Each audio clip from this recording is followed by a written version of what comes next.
What's up guys, it's James Allen, the out-of-state investor, and today I wanted to share with you some of the biggest mistakes I've made investing in real estate so far. Now some of these mistakes are just good things to know before you start buying rental properties, whereas some of these other mistakes literally cost me tens of thousands of dollars. So just by watching today's video, you're going to be able to learn from my mistakes rather than learning from your own mistakes and saving yourself the potential headache of losing all that money. Now before I get started, do me a favor, support the channel and smash that like button. And if it's your first time visiting the channel, I buy rental properties and flip houses both in and out of my state, and I teach you guys how you can do the same thing, building massive wealth for yourself. So if any of that sounds interesting, definitely subscribe and hit that notification bell. And with that said, let's jump into it.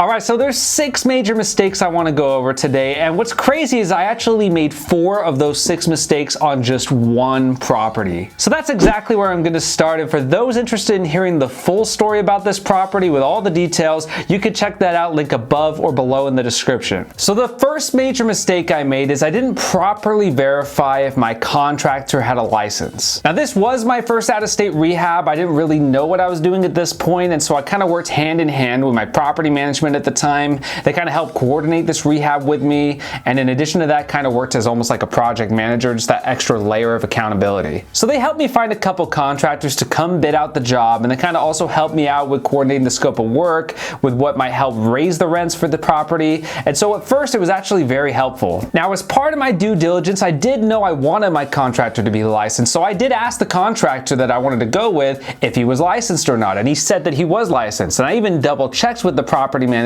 and they confirmed too that he also was licensed. Now the reason I even care if he's licensed or not is because first of all, it shows he's the kind of contractor that's not going to be cutting corners, and number 2, there's a way to hold him accountable. I can report him to the state licensing board if he doesn't perform the way he promises to perform, or he just runs away with my money for whatever reason. Well, it turns out down the line I found out that he was actually lying about this, because I was starting to get a little suspicious as I started to see some mistakes along the way. So I asked him eventually for some proof of his license, which was kind of an awkward thing to have to do in the first place. But when he actually showed me his license, it turned out he had an old builder's license from a different state. Now in the end, it turns out he did do some pretty shoddy work, which was really unfortunate because there were some times later down the road I ended up having to replace parts of that rehab, which cost me a few $1,000s out of pocket. So what I recommend if you're about to work with a contractor is without a doubt ask for proof of their license. Don't just take their word for it. And in addition to that, many states have a registry website that you can just check and simply look up their business or their license number just as an extra layer of protection to make sure they really are licensed for what they say they are. The second major mistake I made, and this was actually for the same property I was just talking about,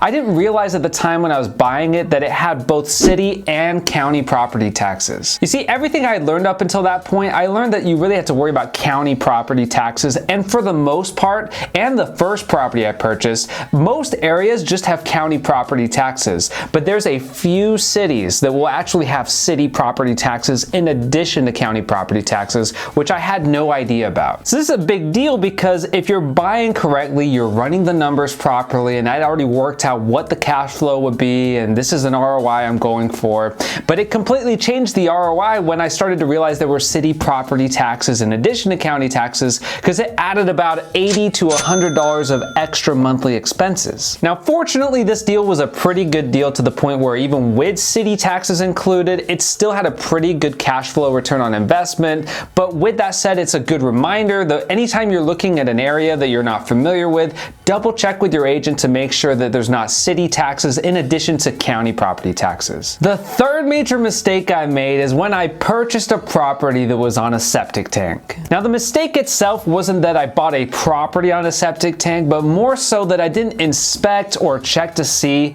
if the property was connected to city sewer or if it was connected to a septic tank. Now for those who don't know what I'm talking about, typically houses are connected to a city sewer system where all the waste gets sent down to, and all the pipes underground kind of feed the city sewer system that's in place. Now in certain remote areas or certain specific areas in a city, they may not have a city sewer system nearby, and because of that, they end up having a septic tank. Now the septic tank is where all your waste goes to from your house when you don't have connections to city sewer, and unlike city city sewer, where if something goes wrong with the sewage system in the city is responsible for that, so they have to maintain that system, whereas you, the homeowner, are responsible for maintaining the septic tank. Now, in general, you really want to maintain your septic tank pretty well, otherwise you could end up having a serious problem, which is a good reason why I should have inspected my septic tank had I known I actually had one in the first place. Well, since I didn't realize the property was sitting on a septic tank, I didn't tell my property management company about it, and because of that, the septic tank wasn't getting maintained at all. Now, couple that with the fact that this house was really badly maintained in the first place, so the owner before me probably didn't maintain it very well either. Well, one day I end up getting a phone call that the septic tank lid blew off and there's sewage running down the street, and it's just this big, expensive mess. The health department actually got involved with this situation, and it was just one of many problems I ended up having with this property. I mean, this was the worst property I've ever bought in my life. Now, I don't even own this property anymore at this point, thank God, but if you guys want to hear the full story about this property, definitely let me know in the comments below, and if I get enough interest, I'll definitely do a video on this property. So anyways, the big mistake I made with this property is I failed to check if it sat on a septic tank or if it was connected to city sewer in the first place. Had I known it was connected to a septic tank,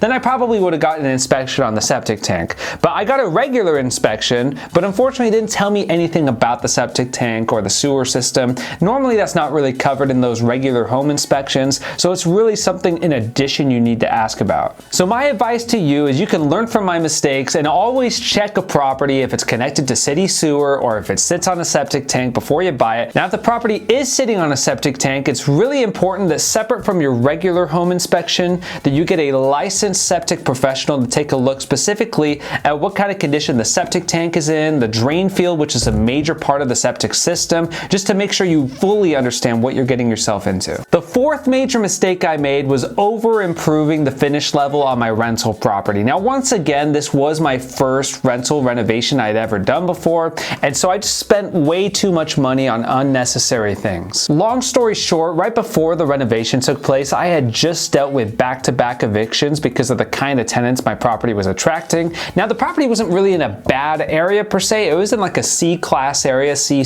plus area, but because the finishes were so bad and it was so poorly maintained, I was attracting very low quality tenants. So what I wanted to do is I wanted to completely renovate the property, attracting much higher quality tenants. The problem with that is I just went a little too far on the finish level. You see, I put in crown molding, I used a glass tile backsplash, I used a higher end granite, and for a C plus level triplex, it's really unnecessary to go to that kind of finish level. At that point, you're just kind of wasting money. Now, at the same time this was happening, I was renovating the entire property. I neglected to upgrade the plumbing, which was actually my fifth major mistake I made. You see, properties that were built before the 1980s and especially before the 1970s, many of those properties used galvanized steel plumbing and cast iron sewer lines. Now, the problem with these pipes is in general, they're very high maintenance to deal with. I can't tell you the amount of times I've had a plumber had to come out for a monthly maintenance call just because these pipes are very high maintenance to begin with. But in addition to that, they also have a tendency to rust over time,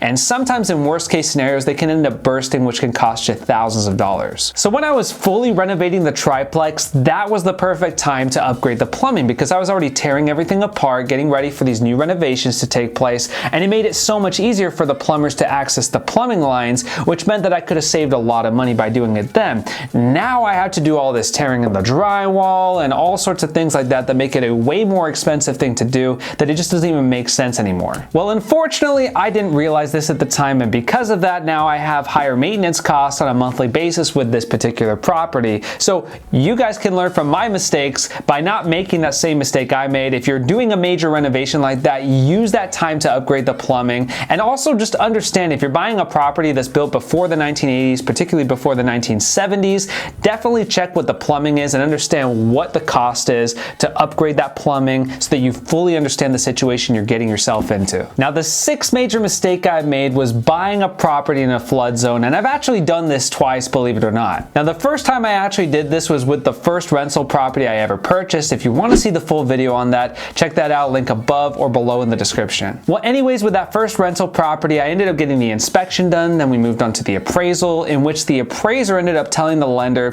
that my property was located in a flood zone, and so my lender required me to get flood insurance as a result of that. Now, this almost almost killed the entire deal because this was going to eat into my cash flow on a monthly basis. And I asked them, well, how much does the flood insurance cost? And they told me it varies. Sometimes it could be as cheap as $20 a month, or sometimes it's hundreds of dollars a month. It just depends on the likelihood of the house getting flooded. Now, fortunately for me, I was not in that hundreds of dollars a month kind of zone. I was in a $50, $55 a month zone, so I was still able to make the property cash flow. It was still a pretty good cash on cash return on investment, so I still ended up making the deal work in the end. Now, the second time I bought a house in a flood zone was this house I bought in Florida. It was a quick flip. I bought it very discounted at $115,000, and it could sell immediately in as-is condition for about $155,000. Now, once I bought this property, which I purchased it off market, I just basically threw it on the market to see what I could get for it. I listed it at $150 so I could be competitive and get multiple offers,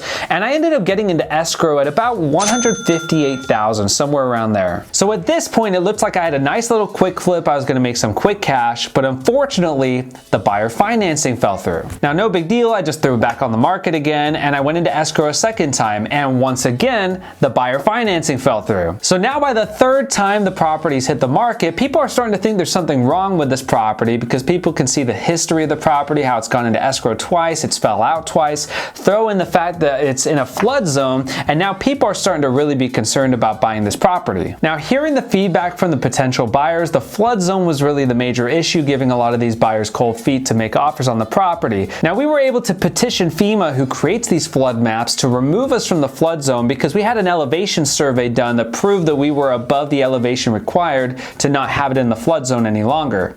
Now, that process took a little while. We had to go through that whole process. We took the property off the market during that time. So by the time we threw it back on the market, we had no problem selling the property immediately. And so it just goes to show the kind of negative impact a flood zone can have when it comes to resale time. So for me personally, unless it's a screaming deal, that's the only exception to the rule for me. It has to be a really good deal for me to purchase a property in a flood zone. But other than that, I ain't purchasing properties in flood zones anymore. But if you want to check if a property you're looking at is in a flood zone, you can check FEMA's flood map online. So anyways, these are 6 major mistakes I've made so far on my real estate journey. My hope is that with this video, if you guys watched it all the way through to this point, that you guys can avoid making these same mistakes I did and learn from my mistakes instead of making them yourself. So with that said, if you enjoyed today's video and you gained some value from it, do me a favor and smash that like button. And if you haven't already done so, definitely subscribe and hit that notification bell to watch more content like this. Also, for anybody who's already started investing in real estate, I'd love to hear from you in the comments below about what your biggest mistakes have been so far. Finally, follow me on TikTok and Instagram at The Out of State Investor.